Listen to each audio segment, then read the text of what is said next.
Hello everyone and welcome to my channel Rishu's Bookshelf. Today we are going to read the 20th chapter from the book Charlotte's Web by E.B. White.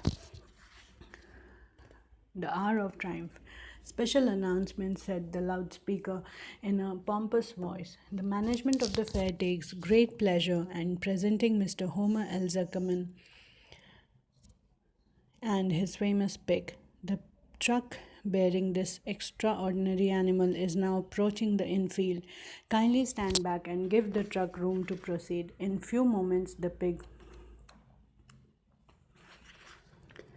will be unloaded in the special judging ring in front of the grandstand, where a special award will be made. Will the crowd please make way and let the truck pass? Thank you. Wilbur trembled when he heard the speech. He felt happy but dizzy. The truck crept along slowly in low speed. Crowds of people surrounded it, and Mr. Arable had to drive very carefully in order not to run over anybody. At last he managed to reach the judge's stand. Avery jumped out and lowered the tailgate. I'm scared to death, whispered Mrs. Zuckerman. Hundreds of people are looking at us. Cheer up, replied Mrs. Arable. This is fun. Unload your pig, please, said the loudspeaker. All together now, boys, said Mr. Zuckerman. Several men stepped forward from the crowd and helped lift the crate. Avery was the busiest helper of all. Tuck your shirt in, Avery, cried Mrs. Zuckerman, and tighten your belt. Your pants are coming down. Can't you see I'm busy? Replied Avery in disgust. Look, cried Fern, pointing. There's Henry. Don't shout, Fern, said her mother, and don't point. Can't I please have some money? Asked Fern. Henry invited me to go to the Ferris wheel again. Now I don't think he has any money left. He ran out of money. Mrs. Arabella opened her handbag. Here, she said, here is 40 cents. Now don't get lost and be back at our regular meeting place by the pig pen very soon.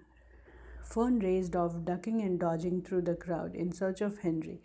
The Zuckerman pig is now being taken from his crate, boomed the voice of the loudspeaker.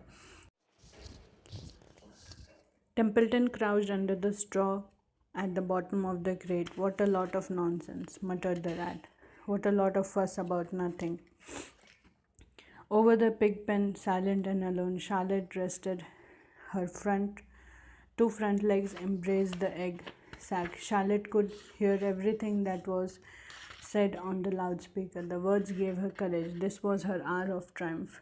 As Wilbur came out of the crate, the crowd clapped and cheered. Mr. Zuckerman took off his cap and bowl.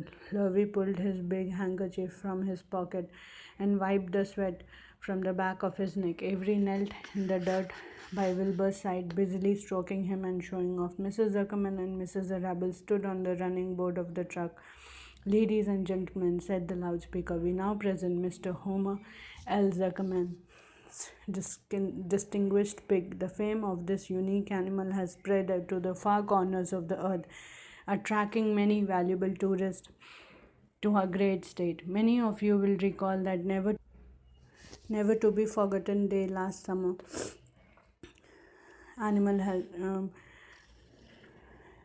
writing appeared mysteriously on the spider's web in Mr. Zuckerman's barns, calling the attention of all and sundry to the fact that this pig was completely out of the ordinary. This miracle has never been fully explained, although learned many men had visited Zuckerman pig to study and observe the phenomenon. In the last analysis, we simply know that we are dealing with supernatural forces here, and we should all feel proud and grateful.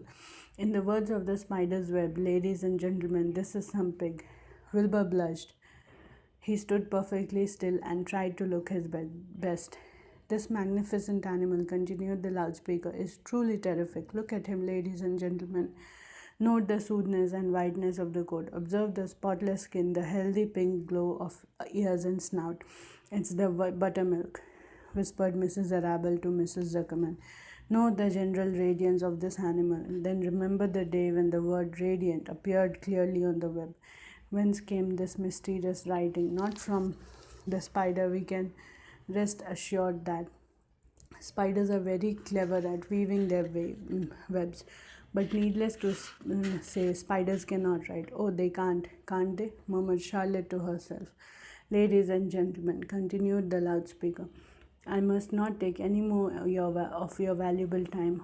On behalf of the governors of the fair, I have the honor of awarding a special prize of $25 to Mr. Zuckerman, together with a handsome bronze medal suitably engraved in token of our appreciation of the part played by this pig, this radiant, this terrific, this humble pig, in attracting so many visitors to our great country fair.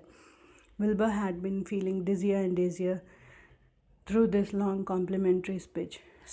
When he heard the crowd began to cheer and clap again, he suddenly fainted away. His legs collapsed, his mind went blank. He fell to the ground unconscious. "What's wrong?" asked the loudspeaker. "What's going on, Zuckerman? What's the trouble with your pig?" Avery was kneeling by Wilbur's head, stroking him. Mr. Zuckerman was dancing about, fanning him with his cap. "He's all right," cried Mr. Zuckerman. "He gets these spells. He's modest and can't stand praise." "Well, we can't give a prize to a dead pig," said the loudspeaker. "It's never been done." "He isn't dead," hollered Zuckerman. "He's fainted. He gets embarrassed easily. Run for some water, Lurvy." Lurvy sprang from the judge's ring and disappeared. Templeton poked his head from the straw. He noticed the end of Wilbur's tail and was within reach. Templeton grinned. I'll tend to this," he chuckled. He took Wilbur's tail in his mouth and bit it just as hard as he could bite. The pain revived Wilbur. In a flash, he was back on his feet. "Ouch!" He screamed. "Hooray!" yelled the crowd. "He's up. The pig's up. Good work, Zuckerman. That's some pig." Everyone was delighted. Mr. Zuckerman was the most pleased of all. He sighed with relief. Nobody had seen Templeton. The rat had done his work well. And now one of the judges climbed into the ring with prizes. He handed Mr. Zuckerman two $10 bills and a $5 bill. Then he tied the medal around Wilbur's neck. Then he shook hands with Mr. Zuckerman while Wilbur blushed. Avery put out his hand and the judge shook his hands with him too. The crowd cheered. The photographer took Wilbur's picture. A great feeling of happiness swept over the Zuckermans and Arabels. This was the greatest moment in Mr. Zuckerman's life. It is deeply satisfying to win a prize in front of a lot of people. As Wilbur was being shoved back into the crate, Lovey came charging through the crowd, carrying a pail of water. His eyes had a wild look. Without hesitating a second, he dashed the water at Wilbur. In his excitement, he missed his aim and the water splashed all over Mr. Zuckerman and Avery. They got soaking wet. "For goodness sake," bellowed Mr. Zuckerman, who was really drenched. "What ails you, Lovey? Can't you see the pig is all right?"